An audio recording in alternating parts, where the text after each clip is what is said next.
안녕하세요. 저는 SK플래닛의 데이터 인프라스트럭처 팀에서 현재 개발자로 업무 진행하고 있는 최원현 매니저입니다. 제가 2년 전에 요 카프카 관련 업무를 맡게 되었었는데요. 그때 당시만 해도 관련 책이나 그런 강의가 별로 없었어요. 그래서 공부하는데 굉장히 애로사항이 많았어요. 영어로 된 다큐멘트를 보고 관련된 스크립트를 보고 했었는데 그 지난 2년 동안 제가 이제 많이 학습했고 그걸 압축해서 이번 5시간 동안 한번 전달드리도록 하겠습니다. 먼저 첫 번째 시간부터는 이제 아파치 카프카 관련 개념 설명 진행하고요. 나머지 실습으로 진행되니까 좀 참고해 주시면 좋을 것 같아요.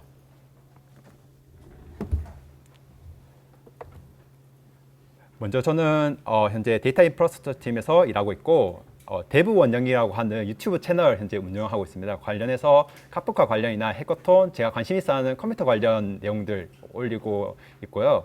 깃허브 현재 앤더슨 초이라고 하는 레파지토리 따로 운영하고 있고 개발 블로그도 지금 운영하고 있습니다. 강의 대상은 대학생 또는 취업 준비생, 그리고 카프카 도입을 앞두고 있는 개발자분들, 그리고 카프카에 관심이 있는 개발자분들, 아마 여기 계신 모든 분일 텐데요.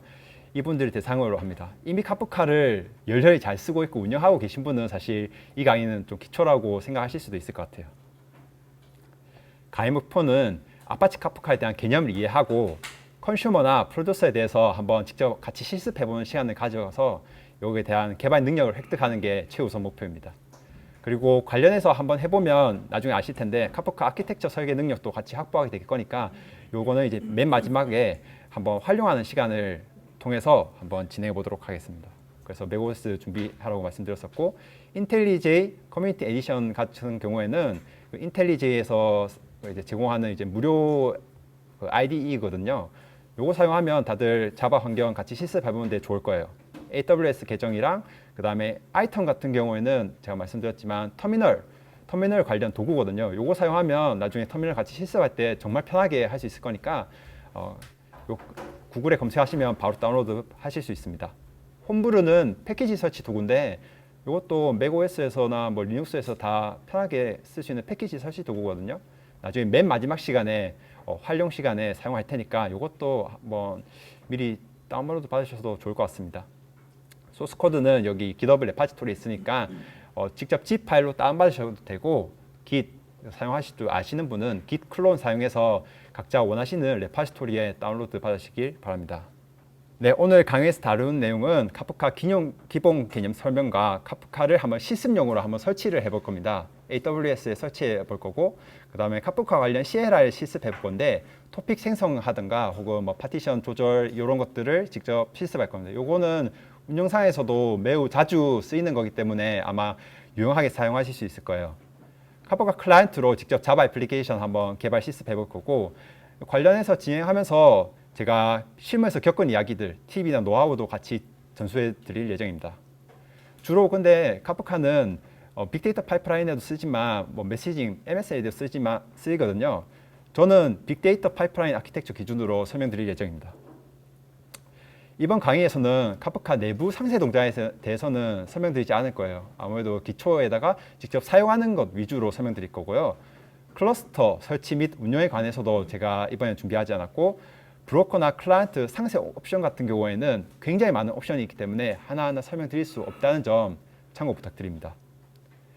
카프카의 성능이나 다른 메시징 서비스의 비교도 이번에는 준비하지 않았고, MSA 환경 아까 말씀드렸다시피 저희는 이제 빅데이터 아키텍처에서 파이프라인 기준으로 카프카를 사용했다 보니까 요거 기준으로 제가 카프카의 역할에 대해서 상세히 말씀드리도록 하겠습니다. 강의 순서는 일단 첫 번째 시간은 다 1시간씩 이루어지는데요. 첫 번째 시간에는 기본 개념 및 생태계, 그리고 카프카 설치 및 실행, CLI 한번 실습해 볼 거고요. 프로듀서, 컨슈머, 그리고 마지막에는 이 둘을 다 합쳐서 파이프라인 만들어 보는 시간을 가지도록 하겠습니다.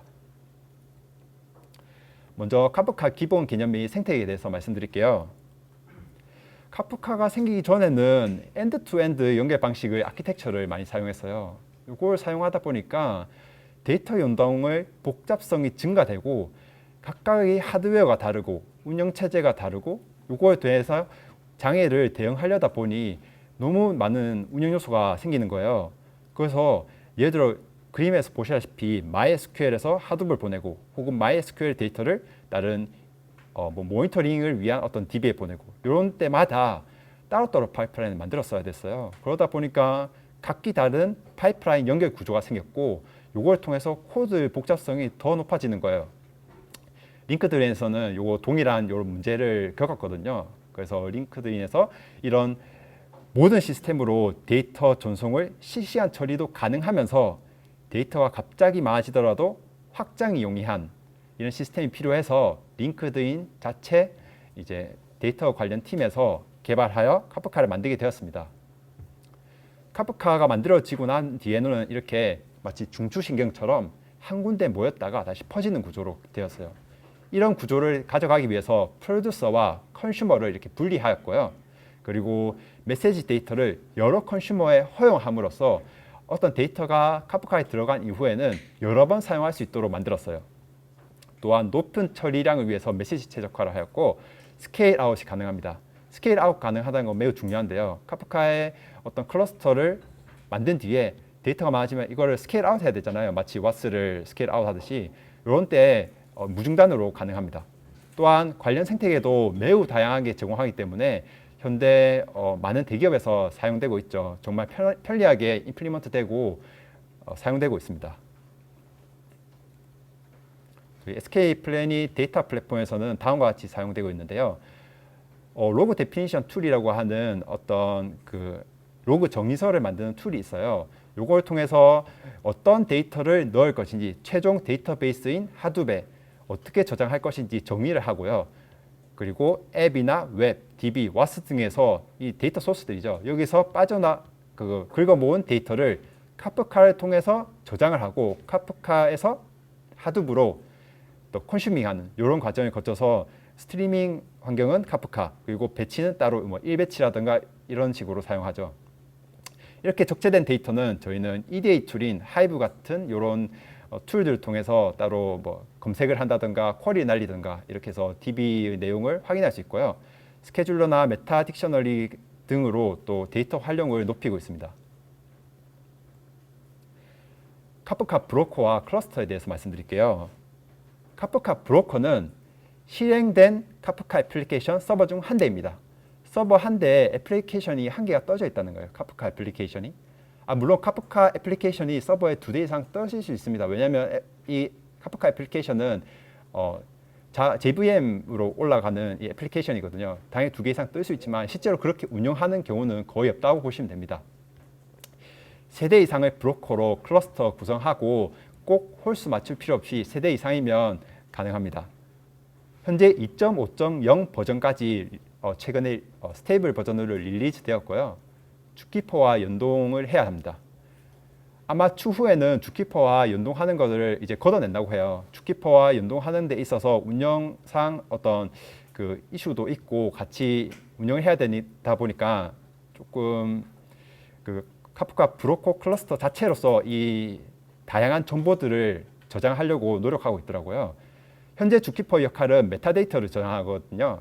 브로커 아이디나 컨트롤러 아이디 이런 것들을 추후에는 카프카 클러스터, 이 브로커 안에 저장한다고 합니다. 하지만 아직까지는 주키퍼와 연동이 필요합니다. 이 여러 개의 브로커 중에 한 대는 컨트롤러 기능을 수행하거든요. 컨트롤러라는 것은 각 브로커의 담당 파티션 할당을 수행하거나 브로커가 정상적으로 동작하는지 모니터링하는 데 사용됩니다. 누가 컨트롤러인지는 주키퍼에 저장되고 있습니다.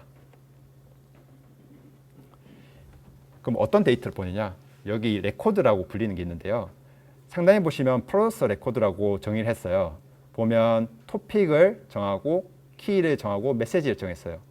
토픽이라는 것은 결국 데이터가 보내지는 이 어떤 특정 마치 테이블처럼 그런 저장소라고 보시면 되는데요. 거기를 지정하고 키를 적고 메시지를 지정합니다. 그렇게 해서 보내면 컨슈머 레코드를 통해서 이 토픽의 데이터를 다시 레코드로 받아오거든요. 그러면 보시다시피 레코드도 키와 밸류로 된 둘 다 스트링으로 지금 선이 되었죠. 이걸로 다시 받아오게 됩니다.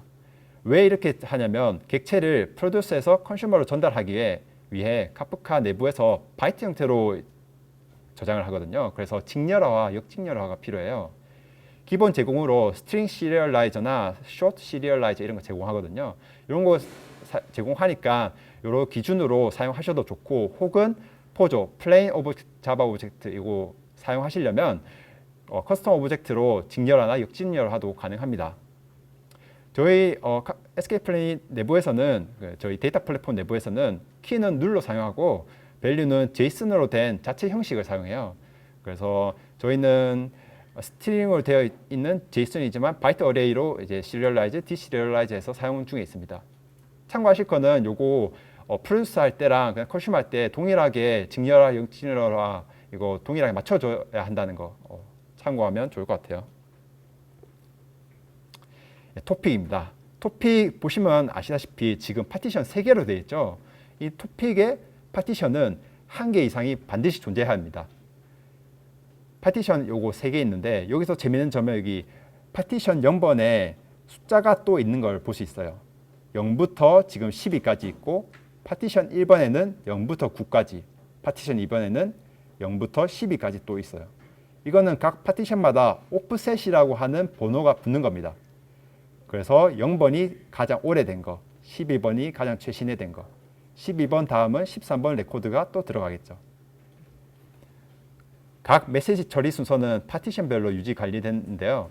이 말은 파티션이 만약에 1개일 때는 우리 자료 구조에서 다 배웠다시피 Q와 같은 구조로 퍼스트 인, 퍼스트 아웃으로 진행되겠죠. 왜냐하면 먼저 들어간 놈이 먼저 처리가 되니까요. 그렇게 되는데 파티션이 여러 개인 경우는 이게 메시지 처리 순서가 완벽하게 들어간 순서대로 보장이 되지 않는다는 점을 나중에 실습으로도 확인할 텐데 이걸 참고하시면 좋아요. 프로듀서는 이렇게 들어간 파티션의 오프셋이 지정된 레코드들을 각각 가져갑니다. 현재 중간에 보면 컨슈머 A는 오프셋 9번의 레코드를 가져왔고요. 컨슈머 B는 오프셋 11번의 데이터를 가져왔죠. 이렇게 각각의 다른 기능을 가진 컨슈머는 동일한 데이터를 여러 번 가져갈 수 있습니다.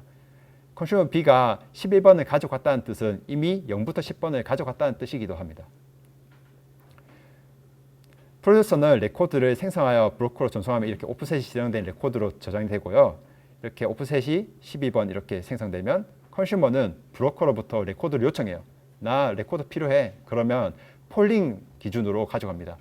절대로 브로커가 컨슈머로 보내는 게 아니다는 점을 참고하세요. 이렇게 보낼 레코드를 어디에 저장되냐면 실제로는 파일 시스템 단위로 저장돼요. 어떤 뭐 SQLite나 MySQL 어떤 DB에 저장되는 게 아니라 카프카가 실제 파일에 저장된다는 거거든요. 메시지가 저장될 때는 세그먼트 파일이라고 하는 요 밑에 있는 뭐뭐.인덱스, 로그, 타임인덱스 이런 식으로 저장이 됩니다. 이 파일은 시간 또는 크기 기준으로 닫히게 되거든요. 닫힌 이후에는 브로커에 설정된 혹은 토픽에 설정된 어떤 일정 시간 혹은 용량에 따라서 삭제 또는 압축이 되게 됩니다. 즉, 이 세그먼트로 적재된 이 레코드들이 일정 시간이나 용량 뒤에 삭제가 되게 되면 더 이상 레코드를 다시 사용할 수 없다는 겁니다. 그래서 카프카에 들어간 데이터는 물론 영원하게도 쓸 수 있지만 보통은 어떤 일정 기간 또는 용량을 옵션을 주기 때문에 언젠가는 사라진다는 것을 참고하시면 좋아요. 실제로 토픽이랑 파티션에 데이터가 들어가고 프로듀서와 컨슈머가 어떻게 동작하는지 한번 설명드리도록 할게요. 지금 보시다시피 요거는 토픽에 파티션이 3개가 있는 거예요. 프로듀서가 1개가 이렇게 오프셋에 이 파티션에 데이터를 보내고 있죠. 컨슈머 1개가 이렇게 파티션 3개에 할당된 걸 볼 수 있어요. 그러면 컨슈머는 파티션으로부터 파티션 0번, 1번, 2번에 할당이 돼서 파티션 3개의 데이터를 계속해서 폴링해 갑니다. 만약에 컨슈머가 3개인 경우는 어떻게 될까요? 토픽이 3개고 컨슈머가 3개일 때는 각각의 파티션이 컨슈머와 할당이 돼서 1대1 매칭이 되게 됩니다. 이렇게 돼서 컨슈머는 각 파티션의 데이터를 가져가게 되는 거예요. 그러면서 토픽에 있는 모든 파티션이 할당되고 컨슈머는 같이 일을 하게 됩니다. 이거 매우 중요한데 왜냐하면 컨슈머는 결국에는 뭐 파일에 저장한다든가 S3에 저장한다든가 기타 여러 가지 처리를 할 거예요. 근데 컨슈머 한 대당 처리를 하는 어떤 프로세스하는 시간이 한정적이란 말이에요. 이렇게 컨슈머를 여러 개 해서 병렬 처리하도록 한다면 각 파티션의 데이터를 각각의 스레드 혹은 프로세스가 이렇게 실행하면 더욱 빠른 속도로 처리할 수 있겠죠. 컨슈머 4개가 되면 파티션은 더 이상 컨슈머에 할당이 되지 못하고 컨슈머 한 대가 놀게 됩니다. 그래서 컨슈머는 반드시 파티션 개수보다 같거나 혹은 작게 만들어야 됩니다. 컨슈머 개수가 많다면 나머지 컨슈머는 놀게 돼요. 굳이 이렇게 만들 필요가 없겠죠.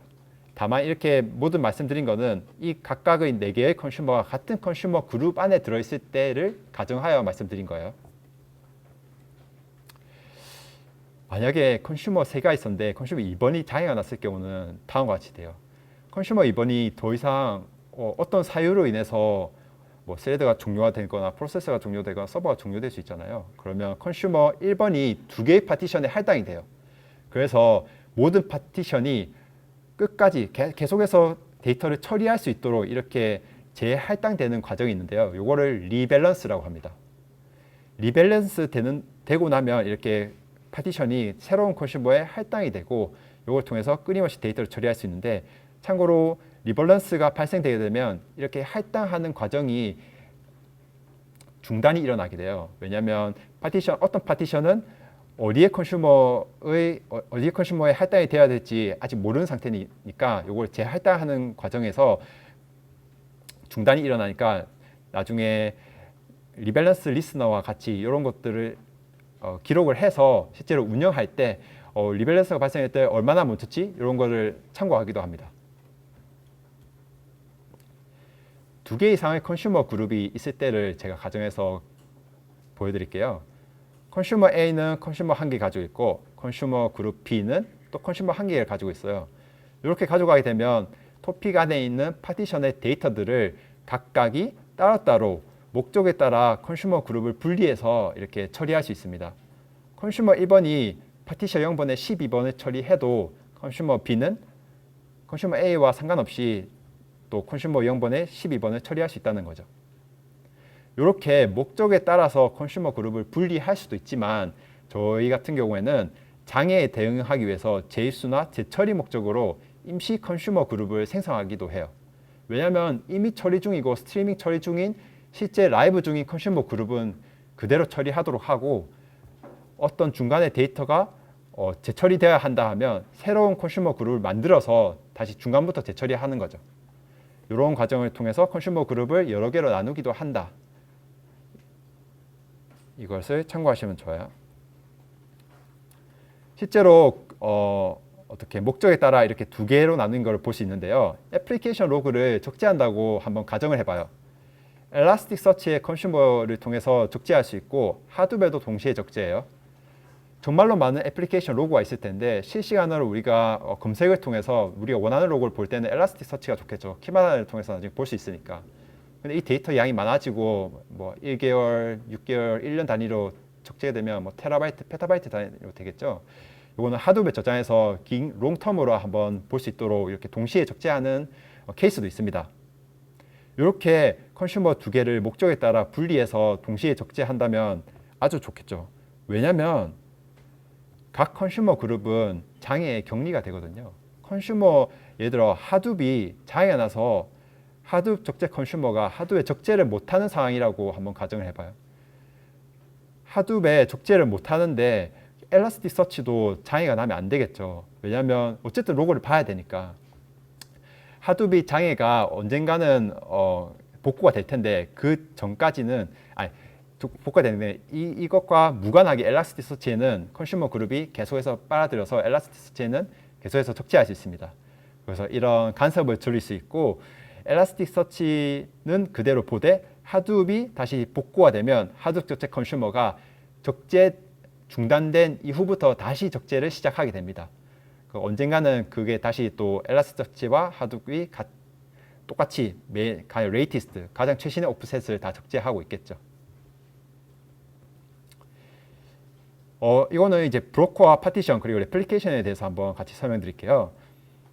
아래 보시는 요 명령어는 카프카 토픽을 생성하는 겁니다. 카프카 topics.sh는 카프카 토픽스 쉘 스크립트거든요. 이걸 사용해서 카프카의 토픽을 생성하거나 리스트를 보거나 혹은 수정할 수 있어요. 다음 옵션은 부트스트랩 서버인데요. 로컬호스트의 9092, 즉 제 로컬 컴퓨터에 떠져 있는 카프카 브로커에 명령을 내린다는 뜻이고요. dash create는 카프카를 토픽을 만들겠다. 그리고 토픽 네임은 토픽 언더바 네임입니다. 그리고 파티션 3이라 적혀 있는데 이게 이제 파티션 개수를 3으로 지정해서 파티션을 만든다는 거예요. 이렇게 옵션을 주고 만들게 되면 예를 들어 브로커 3개일 때는 이렇게 균등하게 파티션이 1개, 2개, 3개 만들어집니다. 근데 문제가 생겼어요. 브로커 1번에 만약에 장애가 생겼을 때 파티션 1번을 사용을 불가하게 되잖아요. 서버가 장애가 나는 순간은 정말 다양해요. 뭐 갑자기 정전이 났을 수도 있고요. 혹은 네트워크 장애가 발생하거나 서버 파워가 내려간다든가 다양한 상황이 있겠죠. 이때 동안 파티션 1번이 사용이 불가하거든요. 그렇다면 카프카 브로커 이슈에 대응하기 위해서 사용할 수 있는 방법은 뭘까요? 여기 위에 제목에 팁이 있는데요.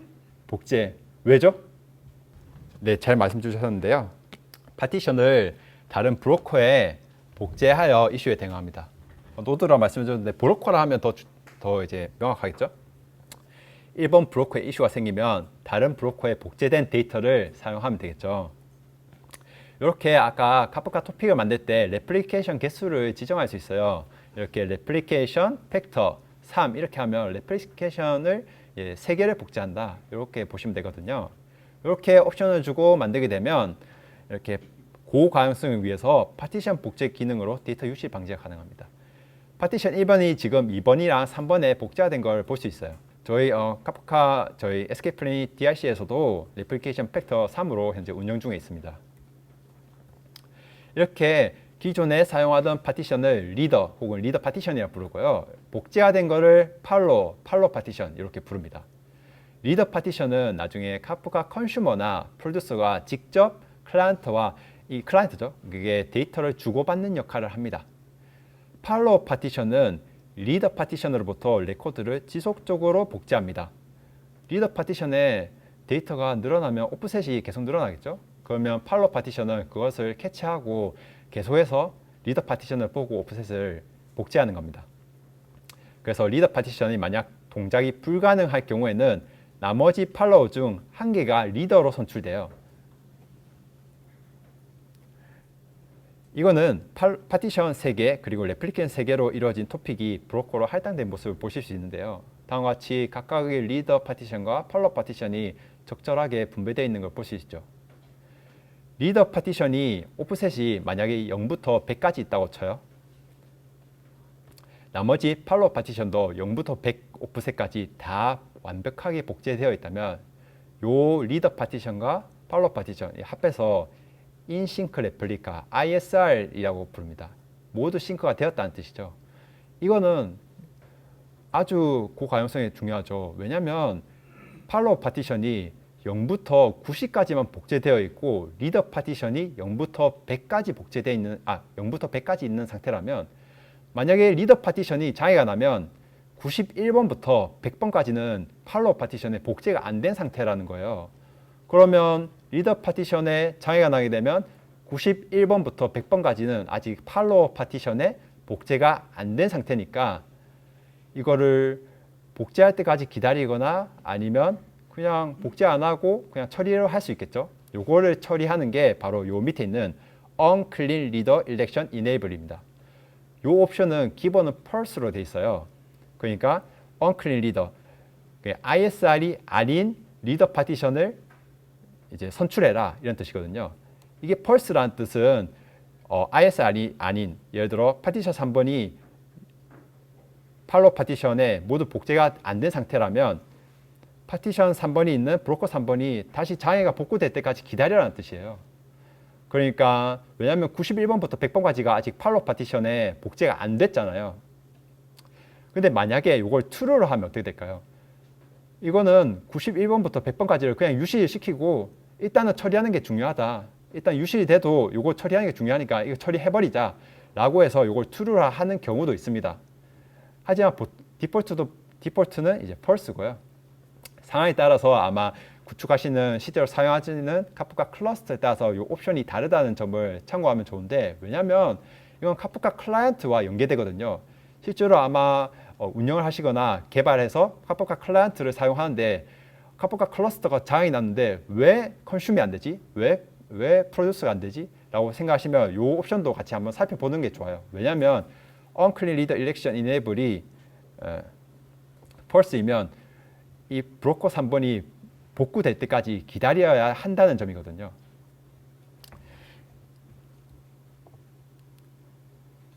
그래서 브로커 1번의 장애가 발생하면 브로커 1번의 리더가 브로커 1 또는 2 중에 새로 할당이 돼서 이제 팔로우 파티션 중 한 개가 리더 파티션으로 돼서 이게 클라이언트와 연동되는 점을 볼 수 있어요.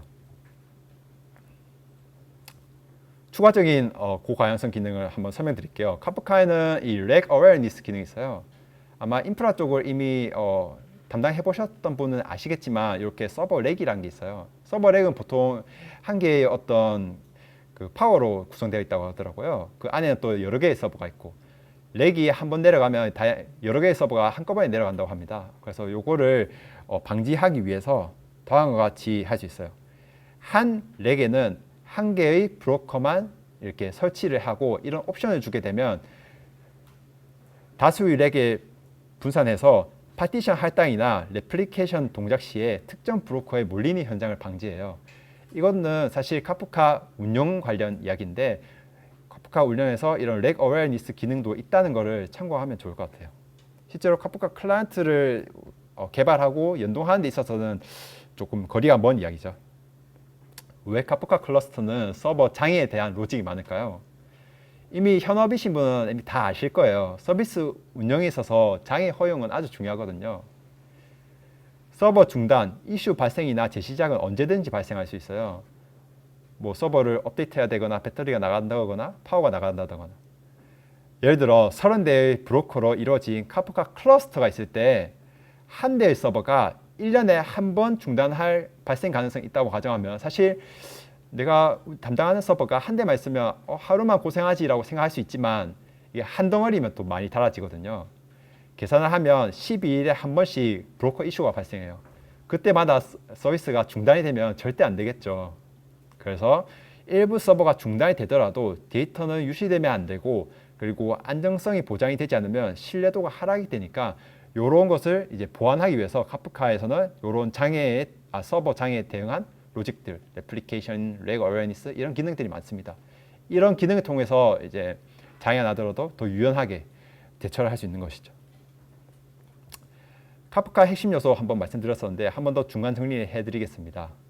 카프카 브로커는 애플리케이션 서버 단위고 토픽은 데이터 분리 단위입니다. 파티션을 여러 개 보유하고 있죠. 파티션은 레코드를 담고 있고 컨슈머 요청 시 레코드를 전달합니다. 오프셋은 레코드당 파티션에 할당된 고유 번호입니다. 컨슈머는 레코드를 폴링하는 애플리케이션이고 컨슈머 그룹은 다수의 컨슈머를 포함된 컨슈머 그룹이죠. 그러니까 컨슈머 그룹은 한 대 이상의 컨슈머를 가지고 있습니다. 컨슈머 오프셋이라는 것도 있는데 컨슈머 그룹이 가져간 오프셋을 컨슈머 오프셋이라고 합니다. 이걸 통해서 컨슈머 오프셋이 10번까지 가져왔다. 그러면 컨슈머가 다음 가져갈 오프셋은 11번이라고 알게 되는 것이죠. 프로듀서는 레코드를 브로커로 전송하는 애플리케이션이고 레플리케이션은 파티션을 복제하는 기능, 그리고 ISR은 싱크화된 리더 파티션과 팔로우 파티션의 묶음입니다. 렉 어웨어니스를 통해서 서버 렉 이슈를 대응한다는 것을 이렇게 한번 정리했습니다. 관련 생태계 한번 설명드릴 건데요. 제가 이때까지 말씀드린 프로듀스나 컨슈머 이런 거는 카프카 클라이언트라고 보시면 돼요. 이거는 기본적으로 자바 라이브러리로 제공이 되거든요. 요거를 나중에 실습 때도 하겠지만 그레이들, 메이븐 이런 식으로 임포트하여 사용할 수 있습니다. 서드 파티 라이브러리도 제공해요.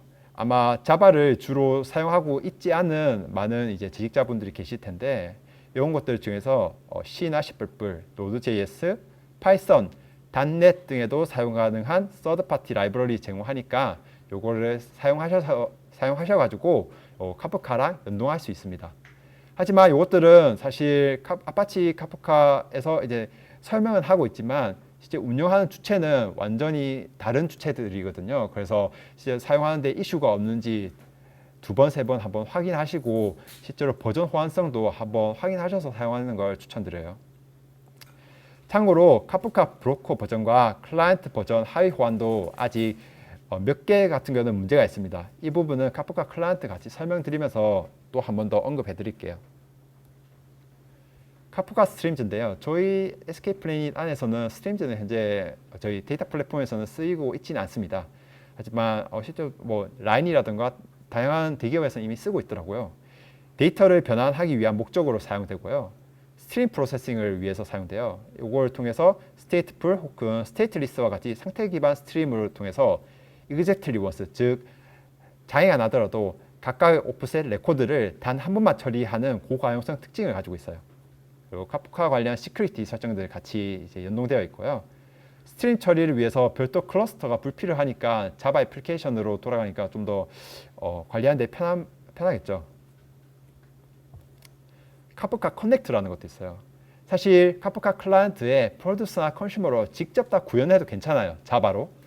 하지만 직접 카프카 커넥트라는 걸 사용하면 이게 미리 제공된 임포트 혹은 익스포트하는 애플리케이션이라고 볼 수 있습니다. 이걸 통해서 소스 시스템으로부터 타겟 시스템으로 데이터를 거쳐갈 수 있어요. 코드 없이 컨피그레이션으로 데이터를 이동시키는 게 목적인데요.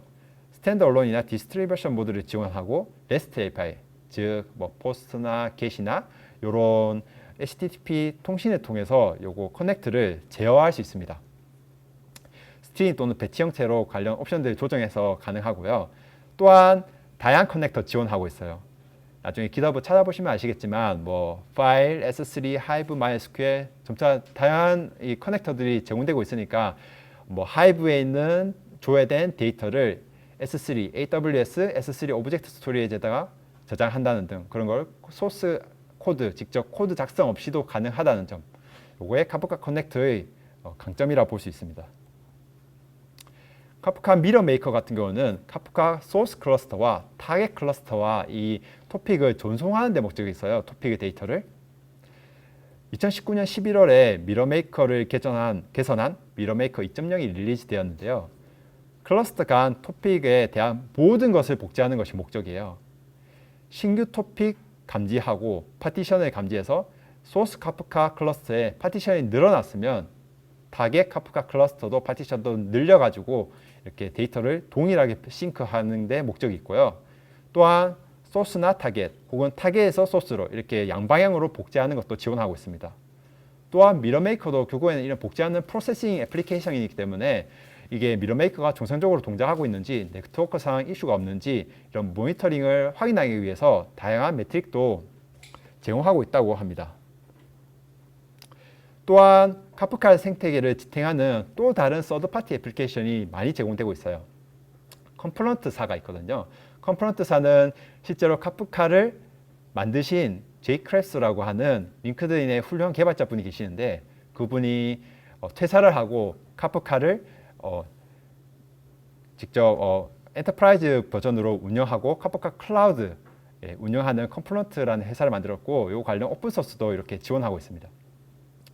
KSQL DB라고 하는 SQL 구문을 통해서 데이터 스트림 데이터 프로세싱도 지원해요. 이거 정말 재밌는데 나중에 실습해보면 좋겠지만 이번에는 담지 않았습니다. KSQL DB를 사용하면 우리가 흔히 사용하는 select 별표 from table 이런 식으로 select 별표 from 토픽명 이런 식으로 SQL 구문을 통해서 데이터 프로세싱이 가능하거든요. 이런 것도 제공하고 스키마 저장소인 스키마 레지스트나 REST 프록시 REST 프록시도 재미있는데 컨슈머 프로듀서를 REST API를 통해서 포스트나 get을 통해서 데이터를 넣고 빼고 하는 기능도 인 REST 프록시도 오픈소스로 현재 레파지토리가 GitHub에 올라가 있습니다. 관련된 플랫폼인 카프카 보러 같이 컨슈머 렉을 수집하거나 분석할 때 사용하는 이런 제 서드 파티 애플리케이션도 제공하고요. 야후나 우버 이런 데서도 관련된 애플리케이션을 제공합니다. 다만 카프카와 같이 이게 아파치 라이센스가 아닌 일부 오픈 소스 같은 경우에는 라이센스가 다른 경우에 있어요. 그걸 꼭 확인하셔서 실제로 업무에 사용하실 때 뭐 법무팀이라든가 요거를 확인하셔서 사용하는 것을 추천드립니다. 현재 저희 SKM 플래닛 데이터 인프라스트럭처 팀에서는요, 지금 3개 클러스터 운영하고 있고 20개 이상의 브로커를 지금 담당자분이 운영하고 있습니다. 하루에 3TB 이상의 데이터가 현재 들어오고 있고요. 100개 이상의 토픽이 현재 관리되어 있고 10개 이상의 컨슈머가 현재 하둡에 저장하기 위해서 사용되고 있습니다. 하루에 적재는 2TB 이상이 HDFS 파일로 저장되고 있다는 걸 같이 한번 보여드렸습니다.